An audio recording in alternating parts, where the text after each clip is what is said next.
आप किसी ऐसे व्यक्ति से मिलने के लिए कितनी दूर जा सकते हैं जिसकी आप प्रशंसा करते हैं? आज की कहानी राजा विक्रमादित्य के बारे में है, जो अपने अथक दृढ़ संकल्प और विनम्रता को दिखाते हुए महान राजा बलि से मिलने के लिए एक असाधारण यात्रा पर निकलते हैं। आप भक्ति और साहस की इस अविश्वसनीय कहानी को मिस नहीं करना चाहेंगे। नमस्ते, प्रिय दर्शकों। सिंहासन 32 श्रृंखला की एक और आकर्षक कहानी में आपका स्वागत है। आज हमारे पास 27वीं गुड़िया मालावती द्वारा बताई गई अपार संकल्प और आध्यात्मिक समर्पण की कहानी है। इस 27वें दिन आइए जानें कि राजा विक्रमादित्य की राजा बलि से मिलने की खोज ने उनके धैर्य, शक्ति और प्रतिबद्धता की कैसे परीक्षा ली। चलिए शुरू करते हैं। राजा विक्रमादित्य एक असाधारण विद्वान व्यक्ति और शोधकर्ता थे। उनके महल में एक बड़ा पुस्तकालय था, जहां उनके पास कई पुराने और नए पवित्र ग्रंथ थे। जब भी उनके पास कुछ अतिरिक्त समय होता, तो वे पवित्र ग्रंथों को पढ़ने के लिए पुस्तकालय जाते। एक बार उन्होंने राजा बलि के बारे में पढ़ा। राजा बलि भगवान कृष्ण के भक्त प्रहलाद के पोते थे। वह दृढ़ थे और अपने कर्तव्यों के प्रति वफादार थे। देवताओं की मांग पर भगवान विष्णु ने वामन के रूप में प्रकट हुए और चतुराई से उनका अधिकार छीन लिया।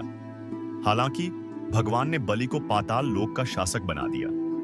कथा पढ़ने के पश्चात राजा विक्रमादित्य ने सोचा, राजा बलि बहुत महान और दयालु व्यक्ति हैं। मुझे किसी भी कीमत पर उनसे मिलना चाहिए। मैं भगवान विष्णु से प्रार्थना करूंगा और उनसे राजा बलि के महल तक जाने का सबसे अच्छा तरीका पूछूंगा। इस प्रकार एक दिन उन्होंने अपने सभी कर्तव्यों को अपने भक्त पुरोहितों को सौंप दिया और पश्चाताप के लिए जंगल में चले गए। उन्होंने वहां भगवान विष्णु का नाम जपते हुए ध्यान करना शुरू कर दिया। उन्होंने काफी देर तक ध्यान किया। सबसे पहले उन्होंने प्रतिदिन एक भोजन लिया, फिर उन्होंने केवल फल खाना शुरू कर दिया और उसके बाद केवल पानी पर रहने लगे। उनकी अत्यधिक मितव्ययता के कारण उनका स्वास्थ्य धीरे धीरे खराब होने लगा। एक समय के बाद राजा ने बिना भोजन और पानी के ध्यान करना शुरू कर दिया। वह और भी कमजोर हो गया। उसका एकमात्र उद्देश्य सर्वोच्च भगवान को बुलाना और राजा बलि के महल तक जाने का सबसे अच्छा तरीका जानना था। एक बुद्धिमान व्यक्ति जो विक्रमादित्य के निकट भी ध्यान कर रहा था, ने अपनी सिद्ध शक्ति से उनके वास्तविक चरित्र के बारे में जान लिया। उन्होंने पूछा, बेटा, तुम क्यों तपस्या कर रहे हो? तुम एक राजा हो और तुम्हें अपने राज्य और लोगों के प्रति अपने कर्तव्यों का पालन करना चाहिए। यही कारण है कि भगवान ने तुम्हें पृथ्वी पर भेजा है। राजा विक्रमादित्य ने उत्तर दिया, यदि हम केवल अपने कर्तव्यों का पालन करके धर्म और आस्था से दूर हो जाते हैं, तो अगले जन्म में हमें कई समस्याओं का सामना करना पड़ता है। भगवान यह नहीं कहते कि केवल अपने कर्म करो और धर्म और आस्था को भूल जाओ। राजा विक्रमादित्य की बात पर आर्षि के पास कोई जवाब नहीं था। उन्होंने कुछ भी नहीं कहा और अपने चिंतन में लग गए। एक समय विचार करते करते उन्हें मूर्छा आ गई। कुछ समय बाद उन्हें होश आया। आर्षि विक्रमादित्य के पास गए और कहा, आप भौतिकवादी दुनिया के व्यक्ति हैं। आपको इतना पश्चाताप नहीं करना चाहिए। इस पर विक्रमादित्य ने कहा, मुझे कुछ सच्ची शांति चाहिए। ऐसा कहकर वे फिर से ध्यान करने लगे। कमजोरी के कारण विक्रमादित्य पुनः मूर्छित हो गए। इस बार जब वे जागे तो उन्होंने देखा कि वे भगवान विष्णु की गोद में लेटे हुए हैं। तब उन्हें समझ में आया कि वे आर्षि कोई और नहीं बल्कि भगवान विष्णु हैं। उन्होंने उन्हें प्रणाम किया और कहा, मैं आपके गुणों से अभिभूत हूं। मैं राजा बलि से मिलना चाहता हूं। मैंने उनके बारे में अनेकों मान्यताएं सुनी हैं। भगवान विष्णु ने विक्रमादित्य को एक शंख दिया और कहा, इस शंख को बजाओ और वरुण तुम्हें पाताल लोक ले जाएंगे, जहां राजा बलि का राजमहल है। लौटते समय फिर से शंख बजाओ और वरुण तुम्हें वापस आने का रास्ता दिखाएंगे। विक्रमादित्य ने शंख लिया और भगवान विष्णु के प्रति कृतज्ञता व्यक्त की। राजा विष्णु स्वर्ग वापस आ गए। राजा विक्रमादित्य ने शंख बजाया और शीघ्र ही उन्हें पाताल लोक का रास्ता दिखाई दिया।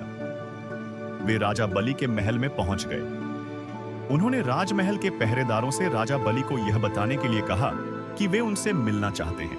हालांकि राजा बलि ने विक्रमादित्य से मिलने से इनकार कर दिया। जब विक्रमादित्य ने अनेक संदेश भेजे, तो राजा बलि ने शिवरात्रि पर उनसे मिलने की सहमति दे दी। फिर भी विक्रमादित्य ने अपनी बात पर अड़ा रहा। वह उनसे तुरंत मिलना चाहता था। उसने द्वारपालों से कहा, जब तक मैं राजा बलि से नहीं मिलूंगा, मैं नहीं जाऊंगा। यदि वह मुझसे अभी नहीं मिले, तो मैं अपने प्राण त्याग दूंगा। यह कहते हुए उसने अपनी तलवार से अपना सिर काट डाला। जब राजा बलि ने यह समाचार सुना, तो वह बाहर आया और राजा विक्रमादित्य पर थोड़ा अमृत छिड़का। जब विक्रमादित्य जीवित हो गया, तो उसने राजा बलि को बताया कि उसने उसके बारे में अनेक प्रशंसाएं सुनी और पढ़ी हैं। इस प्रकार वह उससे मिलने आया था।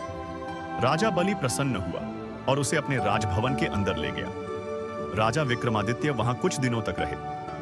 भगवान बलि भी ऐसे महान विद्वान और उदार और वीर शासक से मिलकर प्रसन्न हुए। कुछ दिनों के बाद राजा विक्रमादित्य ने वापस जाने की अनुमति मांगी। राजा बलि ने उसे एक मूल्यवान मूंगा दिया और कहा, मैं तुमसे मिलकर खुश हूं। यह मूंगा ले लो। यह तुम्हें वह सब देगा जो तुम चाहते हो। राजा विक्रमादित्य अपने राज्य में वापस आ गए। रास्ते में उन्हें एक विलाप करती हुई महिला मिली, जिसका पति मर चुका था। मूंगे की सहायता से उन्होंने उस आदमी को वापस जीवित कर दिया। पुरुष और महिला ने राजा विक्रमादित्य को आशीर्वाद दिया और अपने रास्ते चले गए। और इसलिए राजा विक्रमादित्य की राजा बलि से मिलने की खोज न केवल ज्ञान की यात्रा थी, बल्कि निस्वार्थ भक्ति की भी यात्रा थी। उनकी विनम्रता, उनके आध्यात्मिक लक्ष्यों के प्रति उनकी अटूट प्रतिबद्धता के साथ मिलकर उन्हें एक ऐसा शासक बनाती है जो किसी और से अलग है। अपनी यात्रा के माध्यम से उन्होंने हमें अपनी सांसारिक जिम्मेदारियों को अपनी आध्यात्मिक खोज के साथ संतुलित करने का महत्व दिखाया। अब आज का सवाल यह है, विक्रमादित्य को अपराधबोध क्यों होता है? नीचे कमेंट में अपने जवाब दें और हो सकता है कि आप हमारे अगले वीडियो में शामिल हो जाएं। राजा विक्रमादित्य की आज की कहानी देखने के लिए आपका बहुत बहुत धन्यवाद। अगर आपको आज की कहानी पसंद आई, तो सिंहासन बत्तीसी सीरीज की और भी अद्भुत कहानियों के लिए लाइक, शेयर और सब्सक्राइब करना न भूलें। ज्ञान और बहादुरी की कई और प्रेरक कहानियां आपका इंतजार कर रही हैं। अगली बार तक नमस्ते।